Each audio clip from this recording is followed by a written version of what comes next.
aqui presentes a essa sala. Vamos dar início à sessão de comunicação oral número 7 desse Congresso da Associação Brasileira de Brinquedotecas. Essa sessão se chama O Brincar em Espaços Educacionais de Caráter Formal e Não Informal.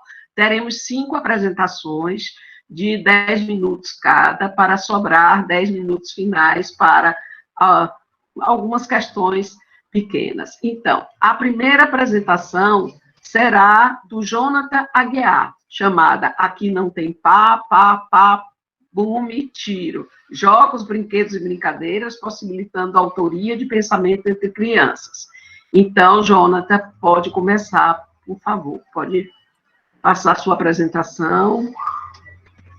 Boa tarde, professora Eurica. Boa tarde a todos e todas aqui presentes nessa tarde. O quanto que o meu coração aqui está bastante acelerado, o quanto que acho que todos nós gostaríamos que esse evento acontecesse de um modo presencial, mas de toda forma e de toda maneira estamos aqui juntos nessa tarde para falar um pouco mais sobre educação, sobre brincar e de como pensar esse lúdico dentro da dimensão humana. E aí, a partir disso, insiro o meu trabalho, né, para poder apresentar aqui hoje para vocês. Eu me chamo Jonathan Aguiar, sou doutorando do programa de pós-graduação em educação, e a pesquisa que eu vou apresentar aqui para vocês hoje tem o seguinte título: Aqui não tem bum, tiro. Jogos, brinquedos e brincadeiras possibilitando autoria de pensamento entre crianças. De um modo geral, quando a gente começa a discutir a questão do próprio brincar e a dimensão do próprio lúdico na vida humana, a gente entende que esse lúdico ele é indispensável. Sobretudo, ele é intrínseco ao desenvolvimento de qualquer sujeito, sendo ele uma criança, um adulto, um idoso, enfim. E diante dessas questões, inúmeros estudos vêm proclamando ainda mais essa questão relacionada ao quanto que o lúdico faz parte do viver criativo de qualquer sujeito em múltiplos contextos. Sobretudo quando a gente pensa, de acordo com a própria obra do próprio Juan Huizinga, né, de tentar entender quem é esse homo ludens, quem é esse sujeito que é homo sapiens, homo faber, sobretudo esse sujeito que é um ser brincante.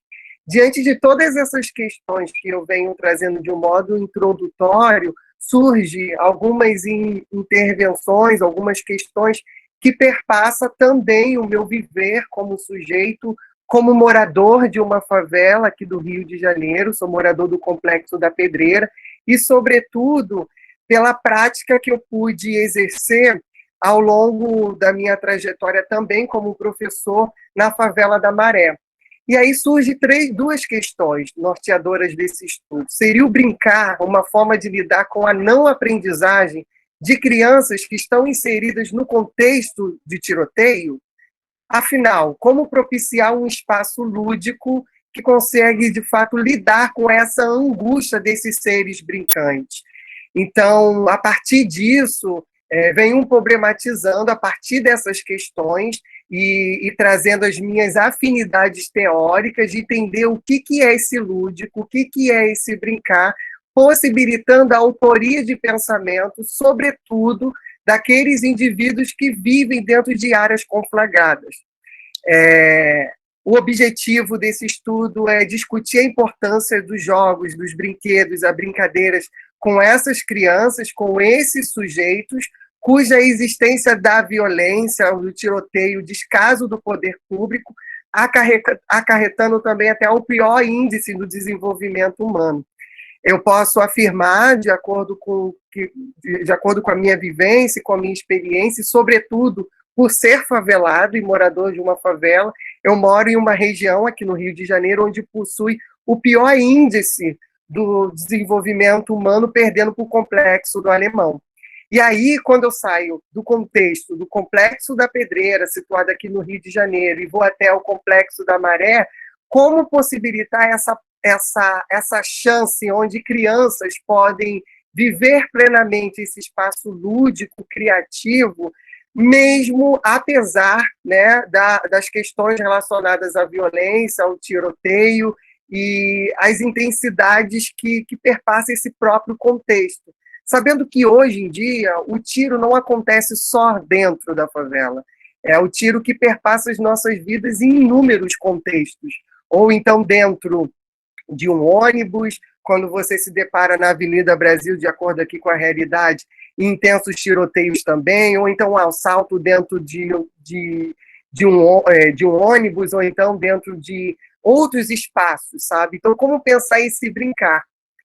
A minha metodologia perpassa um estudo qualitativo, que se depara como um estudo de caso, onde a coleta de dados teve gravação de áudio, vídeo, fotografia, relatório mensal das atividades envolvidas com essas crianças, e essas oficinas lúdicas aconteceram no período de 2016, aproximadamente 10 meses, em 3 escolas municipais que atendem crianças da educação infantil ao ensino fundamental na favela da Maré. Fui convidado por uma idealizadora do próprio projeto, Sabendo Mais, para criar essas oficinas lúdicas criativas com esses sujeitos, que não têm interesse, segundo os nossos olhares, e não têm empatia e nem aquela vontade de estudar e de querer aprender mais e mais. Então, como que os jogos e a brincadeira possibilita essa oportunidade de criar vínculo com a própria aprendizagem? Diante disso, trago aqui algumas das fotografias diante desse percurso, e aí tem aí alguns exemplos de uma das atividades, que foi uma caixa de blocos lógicos, e dentro dessa caixa de blocos lógicos, como idealizador dessa oficina e com apoio de estudantes da graduação, pensamos nesse objeto concreto, mas não com aquela manipulação no campo da matemática, mas sim de criar outras possibilidades. O que um triângulo ele pode ser transformado? O que essa caixa ela pode ser transformada? E o que esse brincar está nos possibilitando entender as narrativas dessas crianças? E aí, logo de imediato, eu trago a primeira fala de uma aluna do 3º ano do ensino fundamental que me chama muita atenção. Aqui na sala tem 3 maluquinhos. Até a professora chamam eles de maluco. Eles não sentam, eles não sabem fazer nada, eles são especiais. Não adianta pedir nada, que eles não entendem a gente.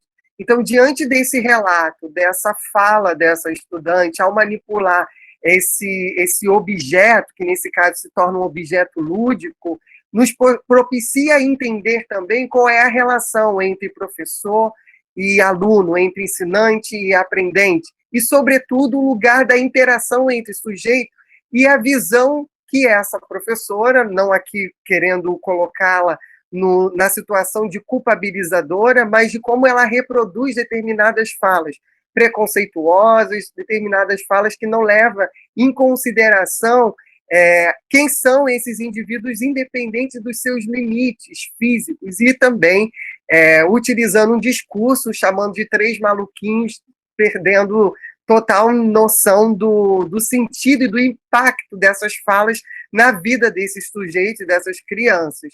A outra fala que me chama muita atenção a criança ela manipulava e ela cria uma barreira, como está aqui na 4ª foto, e ela me chama e começa a conversar comigo e traz o seguinte relato. Ô tio, a minha avó morreu com 90 anos. Ela ficou internada por ter furado o pé. Eu que cuidava dela, eu que dava insulina, dava comida, dava tudo. Aí ela dormiu. Quando meu tio chegou, ela estava jorrando sangue pela boca. Aí aquele sangue ficou escorrendo. Eu chamei minha mãe e levou ela para o hospital. Ela ficou internada, abriu aqui. Aí, nesse momento, ela aponta para a própria garganta. Ela tomava suco comigo, comia comigo. Aí, no outro dia, minha mãe foi ao hospital. Ela ficou toda inchada em tudo. No dia em que ela morreu, ela falou assim: Neta, vim despedir de você. Só queria que você viesse me ver. Beijos, vem comigo. Ela me chamou para eu ir com ela. Ela disse que iria morrer. Ela morreu. Eu só tenho 12 anos e gosto de brincar. Mesmo diante de todo esse discurso, esse relato, né, que nos chama muita atenção e que nos toca profundamente, ora como pesquisadores, ora como professores, ora como seres humanos, sobretudo, mesmo diante de tantos esses conflitos e essas dificuldades que perpassam o viver do próprio sujeito, essa criança, né, no final ela diz: eu só tenho 12 anos e gosto de brincar. Olha aí a possibilidade do próprio brincar ressignificando todas as situações e os dilemas, sabe, que vem enfrentando esses sujeitos dentro da própria escola. Talvez muitas e muitos de vocês podem até me perguntar quem é essa criança, quem é esse sujeito. Sobretudo de um modo bem rapidamente, é uma criança que não segundo a diagnóstico da própria professora, que não conseguiu se apropriar de uma leitura, de uma escrita, de uma forma como a professora achava que deveria ser adequada, mas algo que me chama muita atenção, e sobretudo depois de uma reunião, conversando com a própria docente, que essa aluna ela tem uma outra dimensão, ela tem um conhecimento da própria vida, sabe? Você vai concluindo, Jonathan? Que os seus 10 minutos. Sim, vou concluir. Sobretudo sobre a questão da relação da própria vida, sabe? De como pensar esse brincar em diálogo com a própria vida humana, sabe? E aí o outro relato é de uma criança que ela, ao manipular o pequeno construtor, ela, diante desse movimento, e ela vai dizendo o quanto que ela gosta de brincar, o quanto que ela começa a simbolizar e criar outras coisas. E aí, no meio dessa fala, ela diz o seguinte: tio, eu estou fazendo uma cidade, sério? Aqui não tem papabum, tiro. E aí vem o movimento do sonhar, do acreditar outras esperanças, outras possibilidades frente a essa questão do próprio brincar. Trago algumas outras fotografias já para poder encerrar a minha fala, e pensando nessa questão do próprio brincar, são inúmeros discursos, sabe, inúmeros relatos, que, sobretudo, podem construir outras autorias de pensamento, autonomia, diálogo, modo de ser lúdico para o enfrentamento da própria violência, dos conflitos, né, diante dos diversos tiroteios que atravessam as suas respectivas vidas.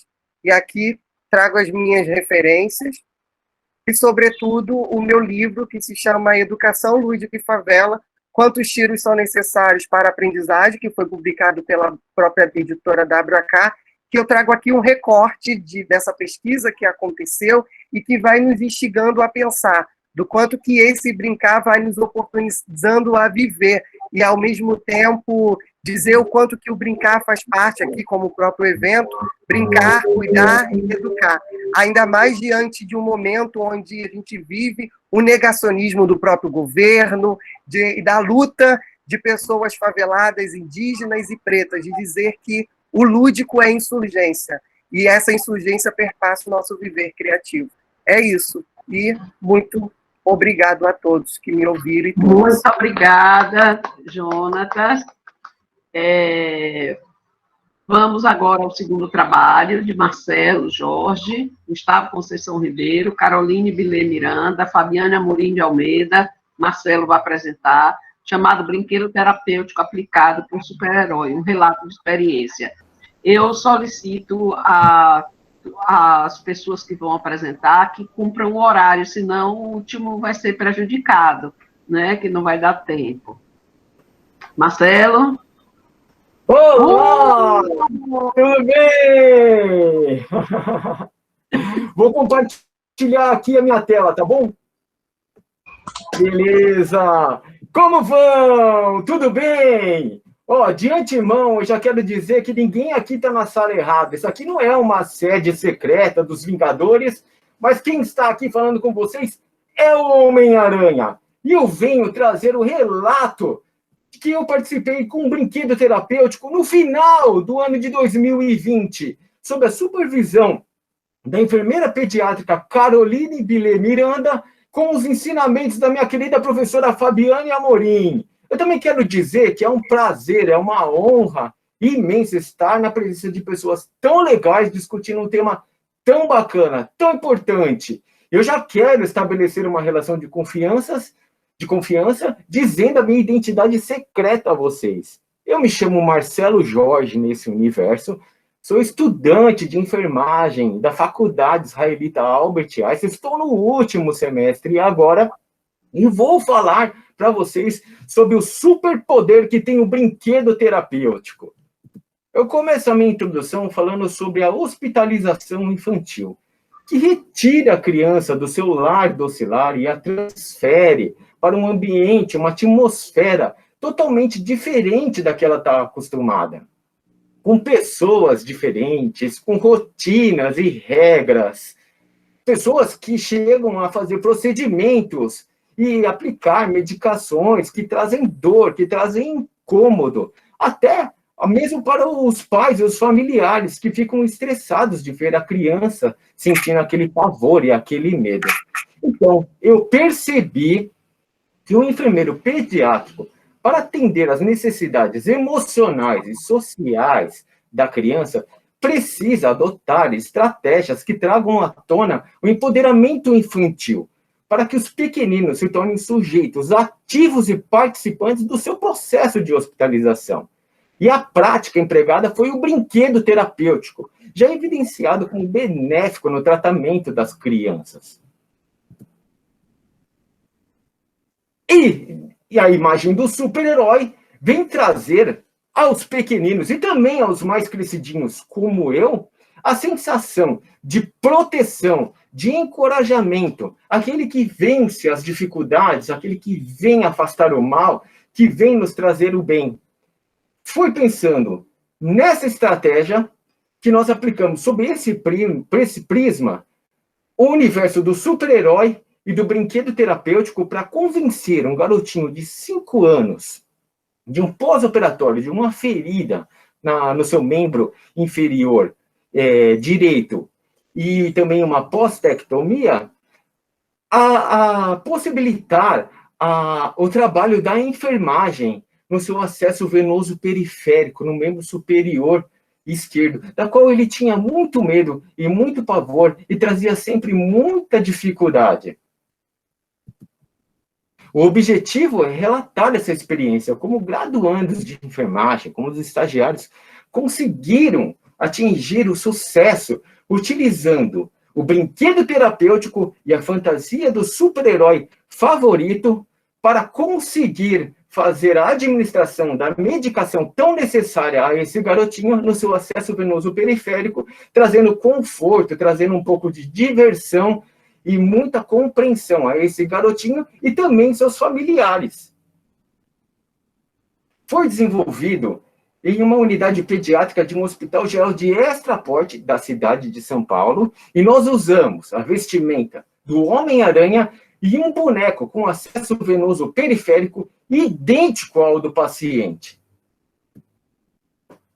E a operação ocorreu da seguinte maneira. Quando meu colega, também estagiário de enfermagem, entrou no leito do paciente e percebeu que a criancinha estava com uma fisionomia amedrontada, se aproximou dele como quem vai contar um segredo e disse as seguintes palavras. O Homem-Aranha, seu personagem favorito, deu uma pausa no combate ao crime e veio até o hospital para bater um papo com você. E propôs uma contagem até 3, seguida de um grito, vem Homem-Aranha! Na qual eu dei um pulo no meio do quarto, no maior estilo Kung Fu, com o meu bonequinho com acesso venoso periférico. Eu me aproximei do garotinho, fiquei na mesma altura que ele, que manifestava desejo de descer da cama para me dar um abraço, e expliquei a importância do procedimento que precisava ser feito. Realizei no boneco a administração de um sorinho, igualzinho ele iria fazer. E disse a ele que assim ele teria de volta os seus superpoderes de criança. Foi tão legal que minutos depois de ter explicado isso no bonequinho, o garotinho estendeu o braço ao meu colega e disse, tio, pode aplicar o remedinho. A gente, claro, ficou muito feliz, e os pais também. Depois de comemorarmos muito com ele, saímos do leito e nos abraçamos do lado de fora e vimos que conseguimos atingir o sucesso que tanto queríamos. O medo, a impaciência, o olhar da enfermagem como vilã foi embora. Agora a enfermagem eram os amigos do super-herói.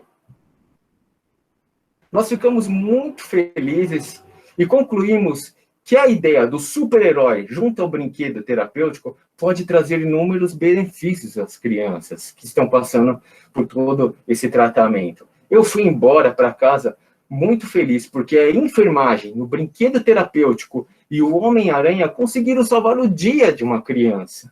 E, como eu tenho dito, mundo afora, com grandes poderes, tem grandes responsabilidades. Essas são as minhas referências e esse é o meu contato. Um grande beijo a todos vocês! Parabéns, Marcelo, belo trabalho, a experiência é interessantíssima. Vamos agora à terceira apresentação, o Brincar Não Tem Classe, com Carla de Freitas Alves Pinto. Olá, Carla. Boa tarde.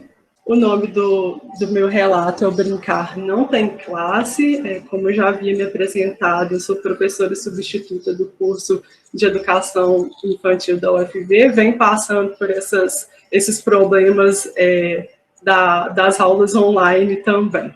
Então, meu trabalho difere um pouco do primeiro apresentado pelo nosso colega Jonathan, que o meu contexto é um contexto de crianças da classe média, de crianças mais abastadas economicamente, mas que também têm a dificuldade de encontrar momentos para o brincar livre. Elas estão sempre muito atarefadas por diversos tipos de aula, momentos que têm que fazer sentido para a família, no que tange a momentos de aprendizagem, diferentes tipos de aprendizagem e diferentes aulas. Então, a gente se pergunta, e qual que é o momento do brincar para essas crianças? E qual que é o brincar livre dessas crianças? Então, esse projeto, ele se justifica por entender o brincar como essencial para essas crianças, e para as crianças de diferentes contextos, culturas e classes sociais. Ele trata de um projeto que ele foi desenvolvido em um espaço alternativo de vivências lúdicas, dentro de uma academia de esportes. A proposta objetivou a criação de uma brinquedoteca que atendesse as crianças de família da classe média alta, moradora de condomínios aqui próximo à Universidade Federal de Viçosa, e que tinham em comum a necessidade de um atendimento especializado e lúdico para as crianças que, em primeiro momento, estavam em período de férias. Como metodologia de atividade para as crianças, foram utilizadas diversas estratégias de trabalho para promoção de atividades lúdicas. Foram jogos, resgates de brincadeiras tradicionais, confecções de brinquedo, esportes de aventura, e a gente dividiu essas atividades em diferentes espaços físicos. Então, eu trouxe para vocês vão ver a sequência das fotos aqui. Esse primeiro espaço, vocês não vão conseguir ver, depois eu disponibilizo para vocês. Eu estou mostrando o primeiro espaço, é o espaço da brinquedoteca que foi montado e que dividia esse espaço da brinquedoteca com o espaço da academia. Depois vocês vão conseguir visualizar quando eu mandar os slides direitinho para vocês. Infelizmente, não deu para passar. Esse atendimento ele foi realizado, então, dentro da academia, num sítio anexo, e também foi possível utilizar as instalações do condomínio para atividades que exigiam maior movimentação e também com objetivos específicos. A proposta, ela contemplou as crianças na faixa etária entre 4 e 10 anos de idade, moradoras dos condomínios, no primeiro momento. Depois foi aberta às crianças que viviam próximos desses condomínios, mas que eram dos arredores. Eu estou trazendo outro slide aqui mostrando o contexto do sítio, que tipo de atividade foi proporcionada lá, que vocês vão conseguir ver, mas também como metodologia para esse trabalho ser executado, foi realizado estudos preliminares sobre o público que seria atendido. E aí usamos diferentes referenciais teóricos, os planejamentos semanais de atividade, registro de atividades, fotos e produções das crianças.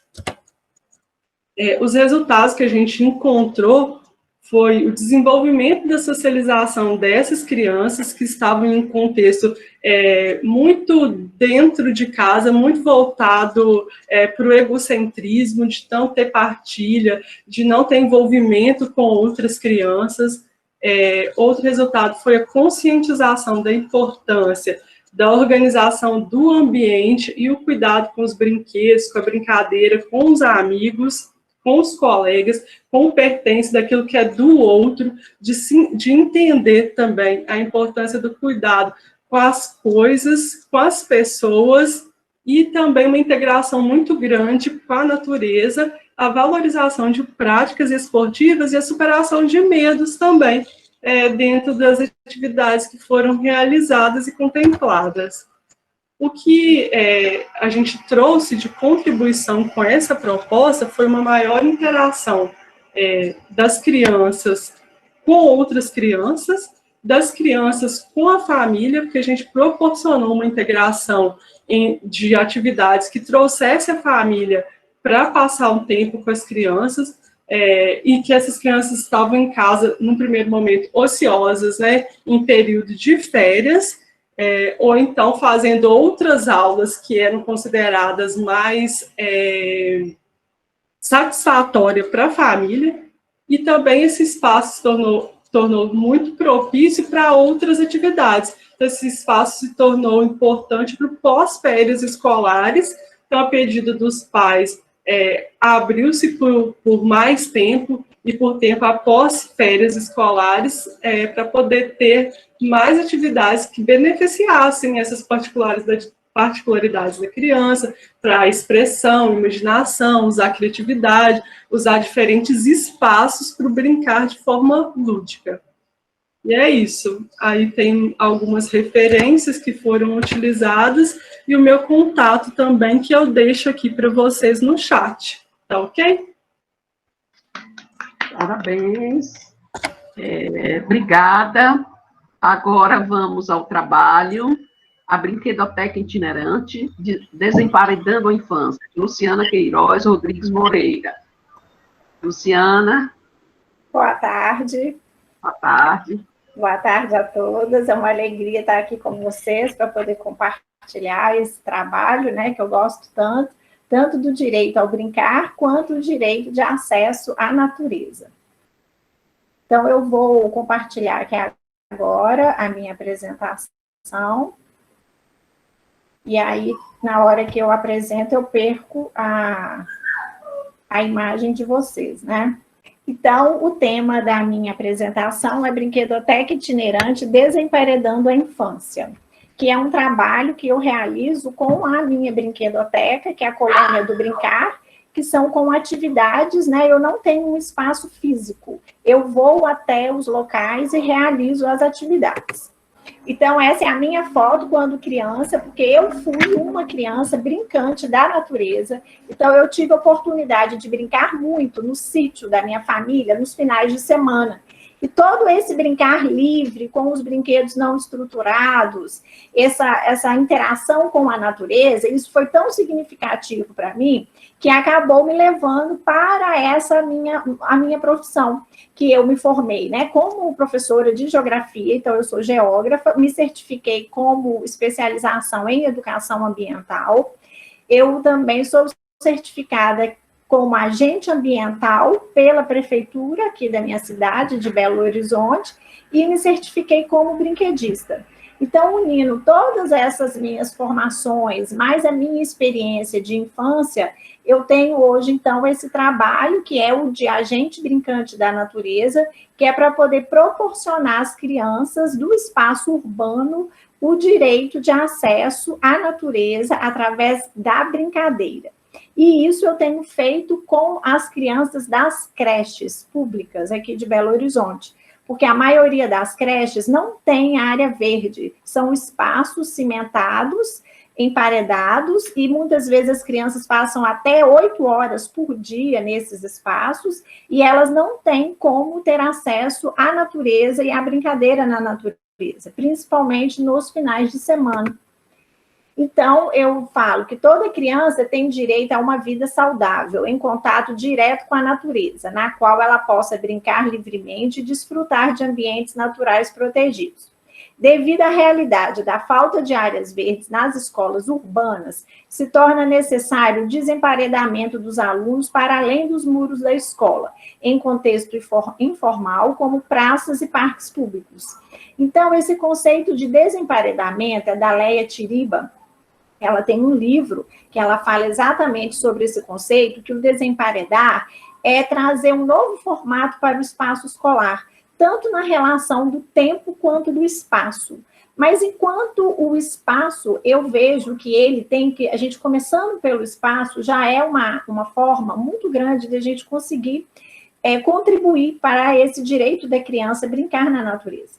Toda escola ela está dentro de uma regional da cidade, e aqui em Belo Horizonte, todas as regionais têm áreas verdes públicas, como praças e parques. Então, como esse trabalho ele é realizado com a educação infantil, o acesso ao espaço ele é realizado a pé, porque a prefeitura não disponibiliza de ônibus para o deslocamento das crianças, por questão de segurança, que não favorece a questão de cinto, de cadeira especial para a segurança. Então, as creches que têm na sua proximidade áreas verdes, eu fui até elas, fiz o convite e levava as crianças semanalmente a pé, junto com as professoras e outros funcionários responsáveis, para a área verde, próximo, no entorno da escola. Então, esse é um projeto lúdico de caráter educacional informal, que se chama Agente Brincante da Natureza. E ele tem por objetivo oferecer um patamar mínimo de qualidade que respeite a dignidade e os direitos básicos das crianças a terem contato com a natureza. E aí vem a brinquedoteca itinerante, surge como alternativa para que as crianças das escolas urbanas possam brincar dentro do horário escolar em áreas verdes em torno da escola. Então, o objetivo é que a minha brinquedoteca vá garantir o acesso à natureza dentro do horário escolar. Por quê? Como eu disse, muitas vezes essas creches, o turno é integral, as crianças já chegam quando os pais buscam, vão direto para casa e chegam muitas vezes à noite, os pais já estão cansados, e muitas vezes as moradias também, os bairros, nem todos são providos de áreas verdes ou praças públicas, acaba que fica só o final de semana para os pais passearem com as crianças na praça. Muitas vezes, fazendo pesquisa com esses pais, eles relatam que eles não levam os filhos para a área verde, porque nos finais de semana eles também estão cansados, então eles não se disponibilizam de tempo para levar o filho para desfrutar de área verde pública. E aí, então, a criança vai crescendo e, com o tempo, ela não vai tendo esse acesso à natureza. E o projeto Agente Brincante da Natureza, ele teve a duração de 4 meses e as creches as crianças foram levadas uma vez por semana para realizarem no parque ações lúdicas em contato com a natureza através das brincadeiras com os 4 elementos: água, fogo, terra e ar. Então, cada dia da semana, uma turma era beneficiada com a atividade e em cada dia eu trabalhava um dos elementos. Então, um mês eu trabalhei a água, aí eu atendi durante 4 semanas todas as turmas da creche com o elemento água. Na outra semana, no outro mês, foi o elemento fogo, atendendo todas as crianças com brincadeiras relacionadas à sombra, à luz, ao contraste. Depois, o elemento terra e o elemento ar. E dessa forma, eu consegui atender a todas as crianças, proporcionando atividades com os 4 elementos da natureza. O contato direto com os elementos naturais, como folhas, gravetos e sementes, favorecem a criação de brinquedos e brincadeiras que muito contribuem para o pleno desenvolvimento infantil, pois são materiais não estruturados da natureza que convidam a criança a brincar de forma mais ativa, pois despertam seus sentidos e estimulam a criatividade. Então, esses brinquedos, eles são chamados não estruturados, e eles, então, oferecem para a criança uma gama de possibilidades para ela criar, interagir, desenvolve os seus sentidos. Então, são elementos da natureza que se tornam brinquedos através da intenção da criança e que possibilitam uma maior presença e conexão com o espaço. Durante o tempo que durou o projeto, as crianças da creche ficou evidenciada a alegria e expectativa para o dia da saída da escola e que a caminhada até o parque favoreceu uma maior autonomia em relação ao próprio corpo. Além disso, as crianças também, durante o caminho, elas se vincularam muito ao comércio, às pessoas que andavam pela rua, fizeram amizade com donos de loja que já esperavam as crianças passarem na porta. Então, houve também uma maior identificação com o espaço em torno da escola. As crianças passaram a reconhecer os elementos da natureza como legítimos brinquedos e o contato direto com esses materiais enriqueceu o vocabulário, contribuindo para a alfabetização ecológica, além de despertar os sentidos que favorecem uma maior conexão e encantamento, contribuindo para se sentirem parte da natureza e não a parte dela.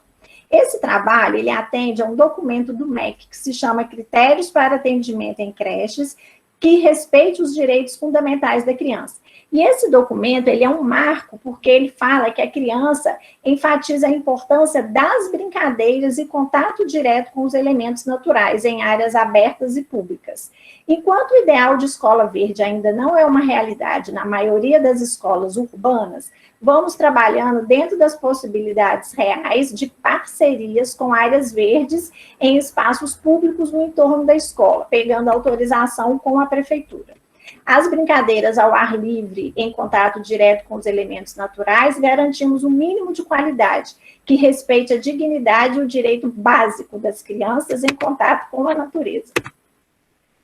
Tendo em vista a atual realidade social e a estrutura das cidades urbanas que não favorecem o contato diário, porque muitas vezes esses espaços verdes eles estão distantes de casa, o que dificulta o acesso com os pais, se faz necessário a garantia do direito das crianças dentro do horário escolar. E aí a minha referência principal é a Leia Tiriba, que é esse livro dela, Educação Infantil como Direito e Alegria, em busca de pedagogias ecológicas, populares e libertárias. E o documento que foi feito pelo MEC, que é Critérios para um Atendimento em Creches que respeita os direitos fundamentais da criança. Eu tenho esse artigo com mais detalhes também, eu coloquei as brincadeiras dentro desse e-book que foi feito com um grupo de estudos que eu participo, da Conexão em Natureza, e esse e-book ele é gratuito, e vocês podem conhecer um pouco do meu trabalho, que eu falo sobre a importância dos estímulos naturais em contato com a natureza. Então, aí tem o meu site, o acesso, né, à minha colônia do Brincar, quem quiser conhecer um pouco mais. E, então, é uma alegria estar aqui com vocês. Obrigada pela oportunidade. Obrigada, Luciana, belo trabalho. Vou acessar seu site depois para conhecer. Obrigada. Vamos agora ao trabalho de Ivo Medeiros de Carvalho Amorim, o Ilka Lara da Silva Rocha, Sueli Nascimento de Lemos. Retomada dos espaços de brincar no Hospital da Criança de Brasília, no contexto da pandemia SARS-CoV-2. Quem vai apresentar é Ivo. Oi, Ivo. Olá.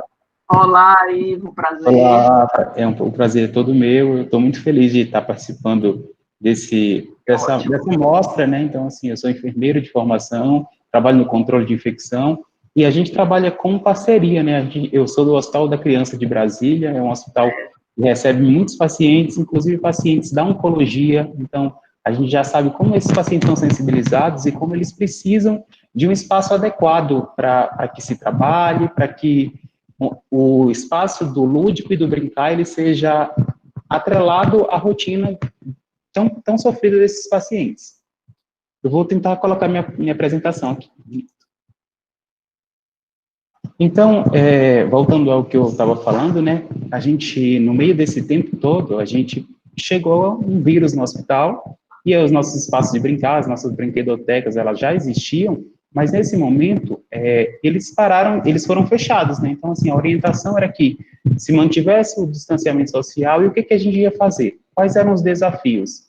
E aí, em parceria com a equipe do voluntariado, com a Sueli, com a Wilka, a gente pensou como que nós traríamos essas atividades em segurança para que os nossos pacientes pudessem voltar e retomar esse espaço do brincar sem que ele tivesse alguns riscos. Então, para isso, a gente começou a estudar e aí começou a buscar os embasamentos, o que a Organização Mundial da Saúde orientava a fazer, porque é diferente um espaço do brincar em um ambiente normal, em uma escola, em um shopping center, do que dentro de um espaço onde se cuida da saúde, onde os nossos pequenos, eles são tão fragilizados.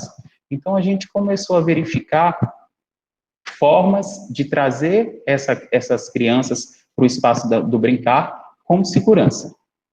Qual era o nosso objetivo? O nosso objetivo foi verificar quais efeitos a retomada do brincar trouxe aos usuários e à equipe multidisciplinar do Hospital da Criança de Brasília, durante a vivência da pandemia de SARS-CoV.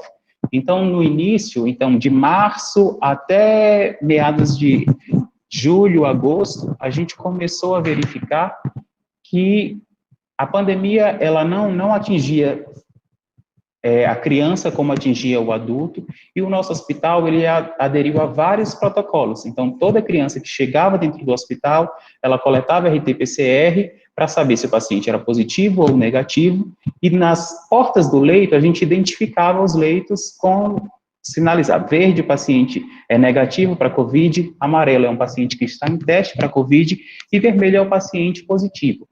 E essa identificação, ela ia ajudar, inclusive, a equipe do voluntariado e das brinquedotecas a identificar e distinguir qual criança poderia brincar e acessar o espaço e qual criança não poderia acessar. Então, os nossos métodos. Trata-se de uma pesquisa exploratória realizada no Hospital da Criança de Brasília durante a pandemia de SARS-CoV. Então, a gente ainda vive essa experiência, essa pesquisa, porque ainda estamos em pandemia.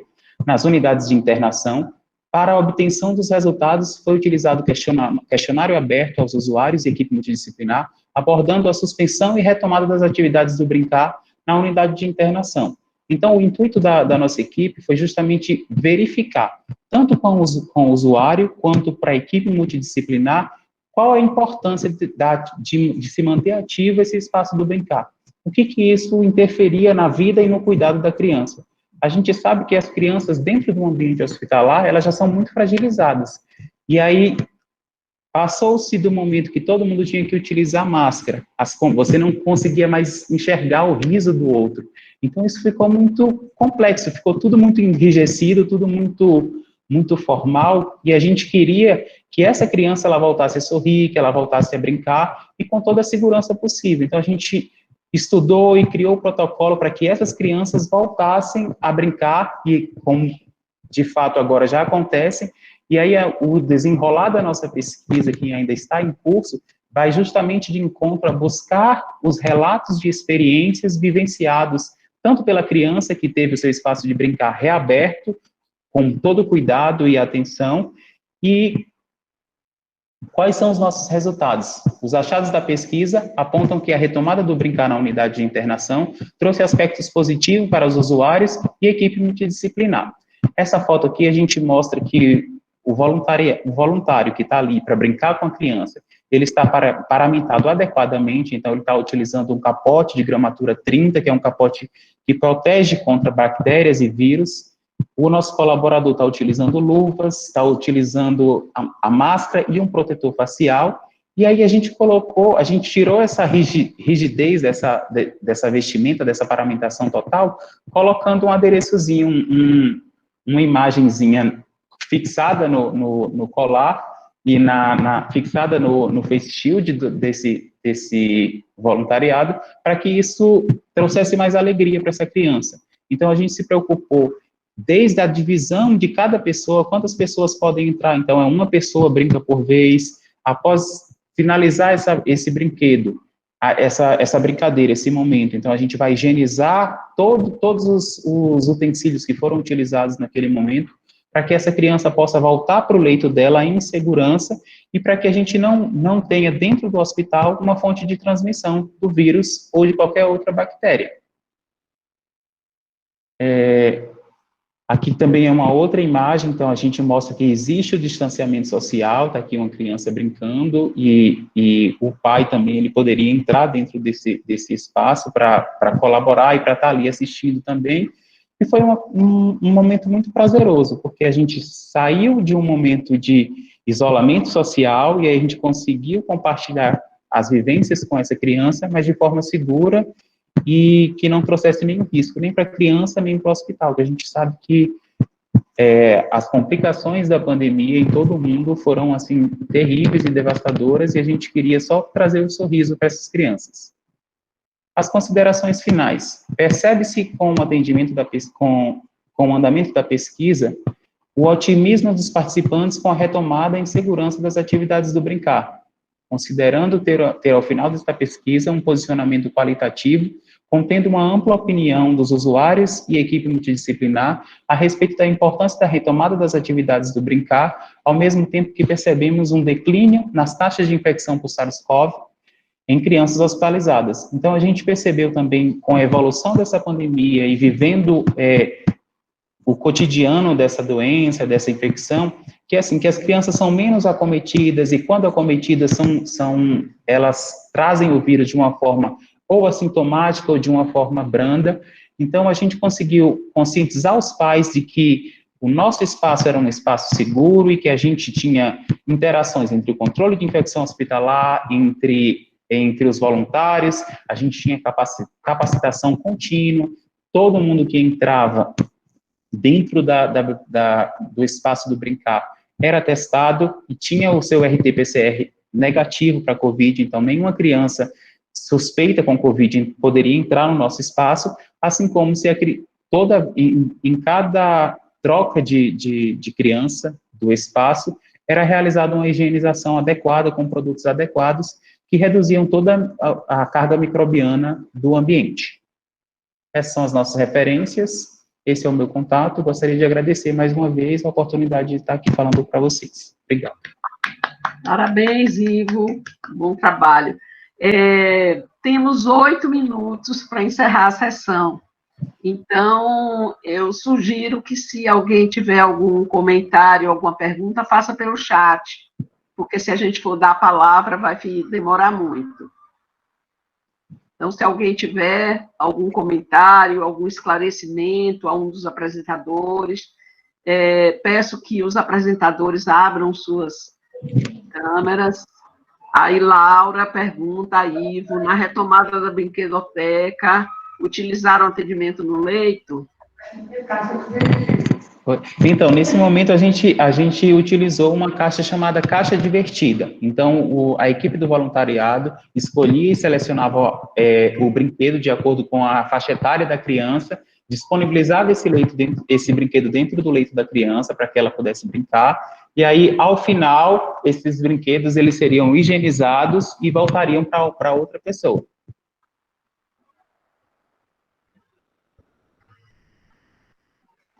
Alguma questão a mais? Muitas pessoas parabenizando. Eu também parabenizo a todos, mais uma vez, trabalhos muito interessantes. Pena que o nosso tempo é bem limitado.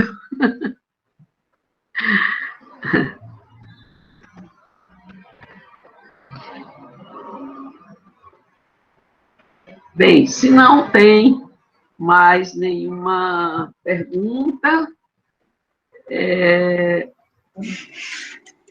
faltam 5 minutos ainda, nós temos, pode-se fazer algum comentário.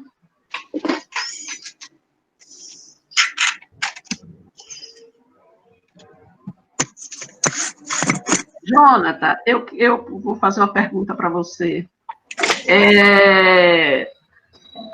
Você falou que daquelas falas de preconceito, na sua experiência de professor, na sua observação, isso correspondia a um comportamento real da criança, ou era porque, na minha experiência, já vi assim, as crianças falarem, ou professora estigmatizar uma criança, então, quando você vai observar, aquilo não corresponde. Professora Wicca, não deu para poder ouvir a pergunta toda. Falhou. Desculpe. Eu perguntei, eu fiquei curiosa, daquela criança que os outros falam que é maluca, que coisa... E ela diz que, inclusive, a professora... você observou se isso tinha um componente de realidade mesmo da criança, ou era apenas uma coisa que vai se criando, que aquela criança é assim? Sim, sim, entendi a sua questão. A escola, primeiro, ela fica situada dentro de uma faixa de Gaza. De um lado é uma determinada facção e outra facção. E o que acontece? Já vem sofrendo os inúmeros ataques da própria comunidade diante desse caso, e, ao mesmo tempo, a gente presenciava, dentro da própria escola, a atitude dos próprios professores de rotular esses alunos e, algumas vezes, até a violência de uma forma verbal, sabe? De dizer, olha, esse aluno ele é bandido, olha aí o futuro bandido da própria escola, sabe? Então, eram marcas que perpassavam, de fato, a vida desses sujeitos, desses estudantes. Então, eu tive a oportunidade, de fato, de atuar nesse projeto também com os alunos e, ao mesmo tempo, juntamente com os próprios professores, no processo de formação continuada. E, inclusive, vai sair até um novo livro com a própria editora WAK, trazendo essa dimensão desses relatos desses professores e como essa pesquisa possibilitou também a transformação desses professores, sabe? De falas que, de modo inicial, trazia esse lugar ali da insegurança, da violência também, e onde eles se identificavam, e depois essa transformação ao longo desse percurso desses 10 meses. Então, foi um trabalho em parceria com toda a escola, junto com os estudantes e também, ao mesmo tempo, com os próprios professores. Entendi. Obrigado. Vários aqui comentários elogiosos. Marcelo nos surpreendeu, vestido de Homem-Aranha. Eu só fiquei pensando no meu sobrinho Neto, que fez 5 anos essa semana, que na situação ele iria adorar a situação. Ivo, seu trabalho super atual, interessante. Aqui na Bahia nós estamos desenvolvendo uma pesquisa sobre o uso das tecnologias digitais, estamos começando uma pesquisa grande também, que a pandemia também trouxe, aí não são para crianças hospitalizadas, mas todas as crianças, né? Então, muito bem. Gente, estamos terminando o nosso horário, queria agradecer a todos que estão aqui na sala, né, que assistiram, e principalmente parabenizar mais uma vez os trabalhos de vocês, continuem pesquisando, continuem desenvolvendo esses trabalhos, são valorosos, dão contribuições muito grandes, não só ao brincar, ao conhecimento sobre o brincar, mas a toda a sociedade, e a gente acumula conhecimento aí para a infância, nos vários contextos, né, em que ela vive. Muito bom, gostei muito, né, de todos os trabalhos, e muito diferentes todos, mas todos muito valorosos, e a gente fica com vontade de conhecer mais, né? Bem, 14 em ponto, encerramos essa sessão. Então, obrigada a todos, e damos por encerrada a sessão.